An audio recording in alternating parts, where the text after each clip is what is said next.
Myles Hoffman, presenting on the authenticity in music.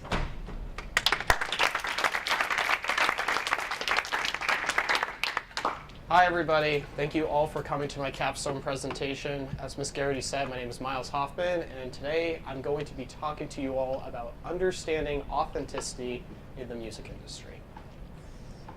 So all of this started when I was driving in the car. I was with my dad and my sister, and the usual scenario played out. My dad had control of the station, usually flipping between country and top 40 pop. And my sister butted in and asked, hey, wait, can we listen to that one rap song? That's probably happened to all of you once or twice before. If not, there's always some form of car scenario going on in terms of music. You see, my dad was the one who would always tap on the steering wheel for the beat, and my sister would be singing along, or she might even go look online the lyrics to a song so she could learn it. But for me, I just sat there and listened. I didn't really think much of it, but I just listened.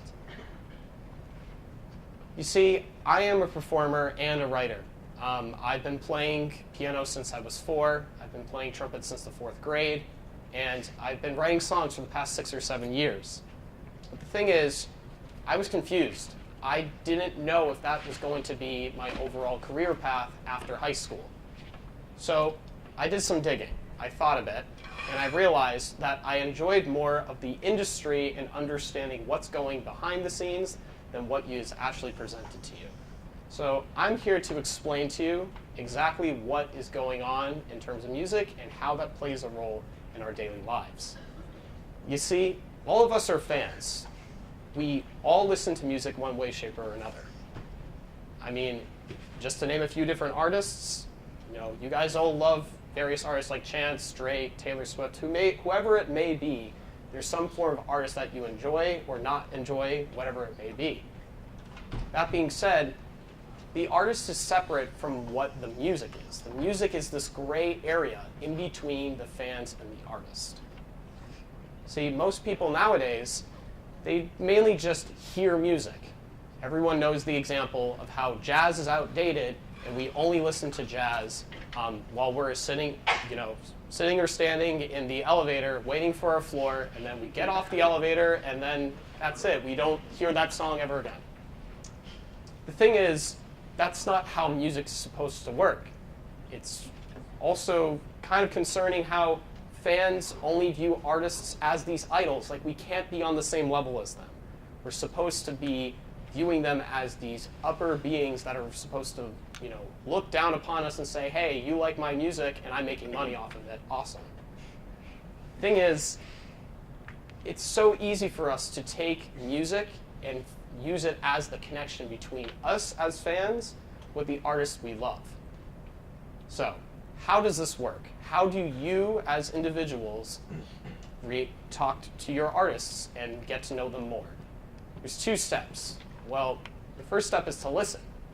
We all can hear music. We all have the ability to listen to it. We hear it every day. But the idea of actually pinpointing what we're learning from the music, figuring out what the story and the message of a song is something that a lot of people nowadays don't actually pay attention to and listen to. And then from that listening, we can react. There's a way in which every single one of us has the ability to contact that artist, either if it's through being at a live concert and saying, hey, I love your music, I want to know more about you, or if it's just talking to your friends about it. Like, every day, we all have opportunities to talk about the music we like. You see, for the past 7 months, I've been doing this. I downloaded Spotify back in November. I'm pretty late to the game. But the thing is, through these past 7 months, all I've done is just look at the music and the artists that I've been listening to and interpreting, and I've been acting and reacting to the work I've done. I've went and talked to these artists.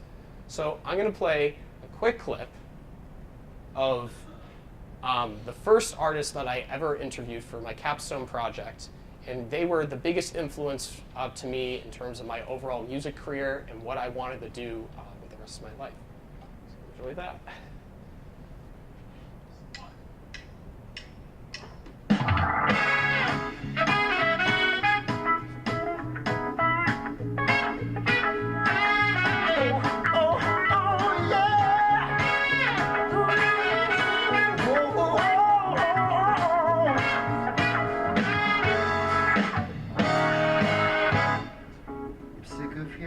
songs about the boy who was ignored and the girls who did him wrong. They said that he was shy, when they claimed he wasn't manly. Oh, proud that made him cry. But now he's rich and famous, such a pity, ain't it? They missed the opportunity to catch a rising star. But to me it seems obnoxious, Mr. Singer, I am not just insecure. And now you're saying, why they have to be so superficial? And now you wish they could be more superficial. But we seem to me so artificial. So go and write your song. Just know that you're the superficial one. You're so superficial.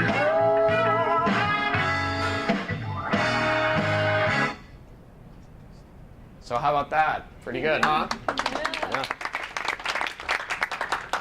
So that right there was Lawrence the band. It's mainly made up of the sibling duo, Clyde and Gracie Lawrence. They're homebodies of New York City, and they happen to just love chicken fingers. I don't know what it is, but like every Friday they get chicken fingers. It's kind of like this little home style thing that they like to do. That's really a great representation of who they are as people.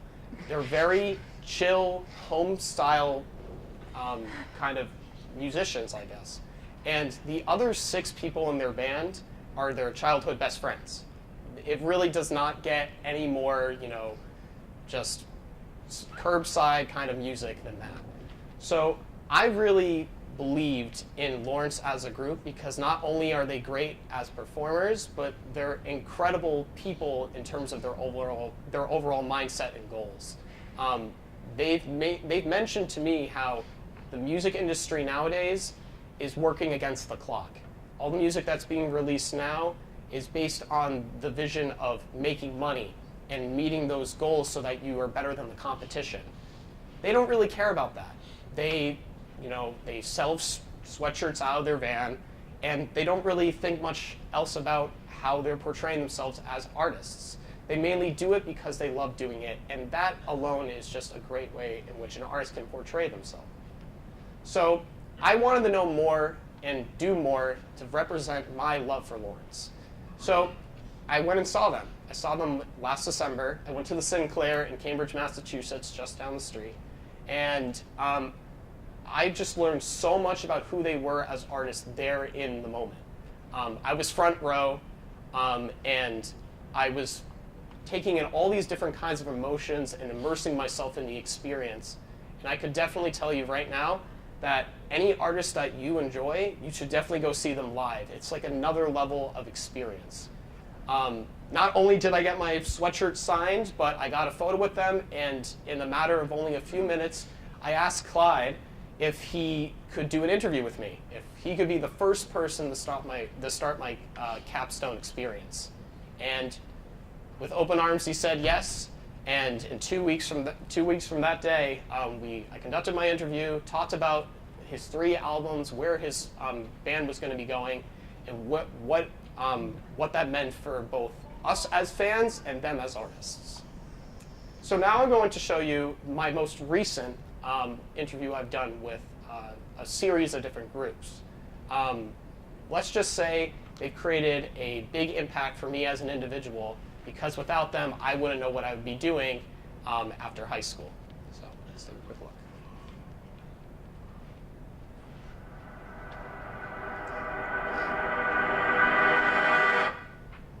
I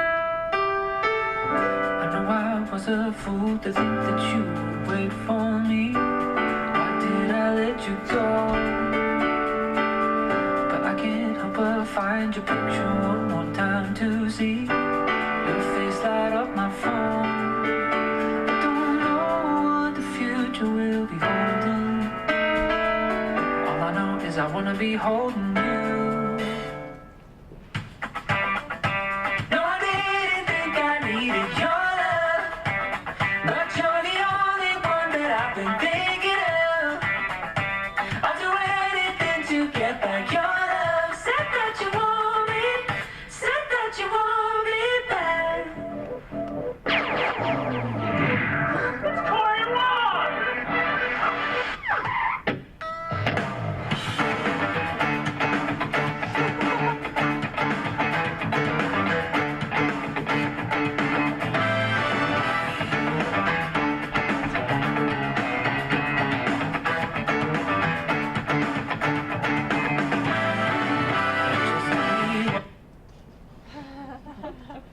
So you might be wondering, who the hell is Cory Wong?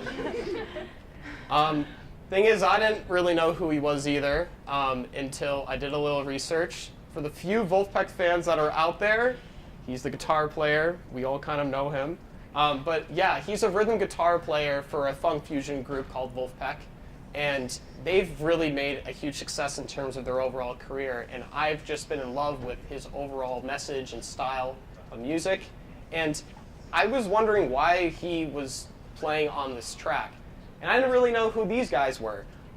So this guy on the right here is Cody Fry. He was actually an ex-American Idol contestant. Back in season 14, he reached the top 8. And to many's disbelief, he was actually eliminated from the competition, going into the finals. And people were worried, like, why was this the case? Well, it was basically a whole big scandal. The producers actually kicked him off the show because he didn't develop enough of an overall artistic viewpoint for who he was as an artist. He was a mix between two different kinds of artists. He was both, he was born and raised in Nashville, Tennessee, so he was a country artist, but he was producing pop orchestrated melodies and overall arrangements with his guitar.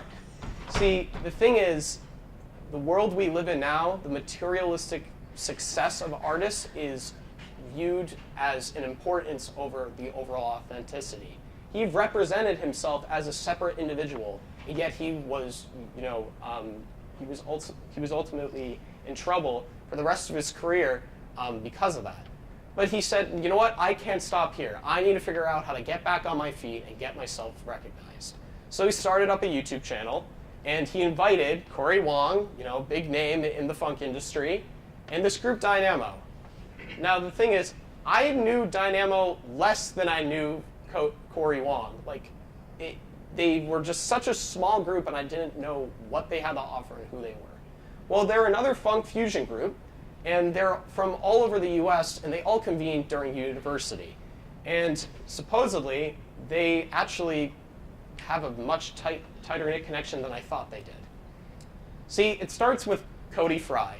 We all know who Cody Fry is now, and the thing is, I wanted to go and talk to him and ask him, oh, hey, can we talk a bit about your career and what it was like to get taken off of American Idol and now trying to pursue your career as a solo musician as well as collaborating with other artists. Unfortunately, he was on tour for the past 6 months, and he wasn't able to conduct an interview with me. So I didn't stop there. I had to find out more. So that's when I reached out to Ryan Connors. Ryan Connors is the lead